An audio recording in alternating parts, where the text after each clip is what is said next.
নমস্কাৰ সকলোকে পুনৰবাৰ স্বাগতম জনাইছোঁ মোৰ চেনেলটিত।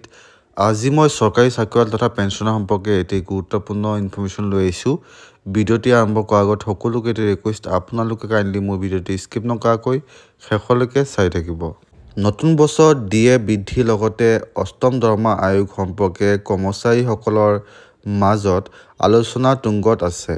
এতিয়ালৈকে প্ৰত্যেক 10 বছৰৰ মূৰে মূৰে বেতন আয়োগ গঠন হৈ আহিছে। সপ্তম দৰমহা আয়োগৰ গঠন 2014 চনৰ 14 ফেব্ৰুৱাৰীত কৰা হৈছিল আৰু 2016 চনত লাগু কৰা হৈছিল। 2025 চনত অৰ্থাৎ এই বছৰ ডিচেম্বৰত এই আয়োগৰ ম্যাদ শেষ হ'ব। খবৰ পোৱা মতে ফেব্ৰুৱাৰী মাহত হ'ব লগা বাজেট অধিৱেশনত অষ্টম দৰমহা আয়োগ সম্পৰ্কে ভাল খবৰ আহিব পাৰে। জানুৱাৰী 2026 চনৰ পৰা অষ্টম দৰমহা আয়োগ লাগু হ'ব যদি চৰকাৰে এই সম্পৰ্কে আলোচনা কৰে। যদি অষ্টম দৰমহা আয়োগ লাগু হয় তেতিয়া কৰ্মচাৰীসকলৰ ন্যূনতম দৰমহা 36,000 টকা হ'ব আৰু পেঞ্চন হ'ব ন্যূনতম 18,000 টকা। অৰ্থাৎ দৰমহা 186% বৃদ্ধি হ'ব পাৰে। কেইদিনমান আগতে ট্ৰেড ইউনিয়ন আৰু ভাৰতীয় মজদুৰ ইউনিয়নে বিত্তমন্ত্ৰী সীতাৰমণক লগ কৰি অষ্টম দৰমহা আয়োগ গঠন সম্পৰ্কে দাবী জনাইছিল। যোৱা মাহত সংযুক্ত জইণ্ট কনচালটেটিভ মেচিনাৰীৰ ৰাষ্ট্ৰীয় পৰিষদ নিধি ইউনিয়ন ছেক্ৰেটাৰীক পত্ৰ লিখি অষ্টম দৰমহা গঠন সম্পৰ্কে দাবী জনায়।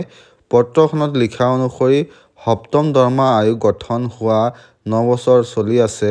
লগতে বজাৰৰ দৈনন্দিন সামগ্ৰীৰ মূল্য আকাশ চুইছে আৰু কৰ্মচাৰী সীমিত দৰমহাৰে জীৱন অতিবাহিত কৰাটো বহুত কষ্টকৰ হৈ পৰিছে। সেয়েহে চৰকাৰে অনতিপলমে অষ্টম দৰমহা আয়োগ গঠন কৰিব লাগে বুলি দাবী কৰা হৈছে। ইয়াৰ আগতে মনচুন অধিৱেশনত ৰাজ্যসভাৰ সাংসদ ৰামজীলাল সুমন আৰু জাভেদ আলী খানে প্ৰশ্ন কৰিছিল আৰু উত্তৰত বিত্ত ৰাজ্যিক মন্ত্ৰী পংকজ চৌধুৰীয়ে কৈছিল যে বৰ্তমান সময়লৈ চৰকাৰৰ হাতত এই সম্পৰ্কে কোনো ধৰণৰ প্ৰস্তাৱ বা বিবেচনা নাই।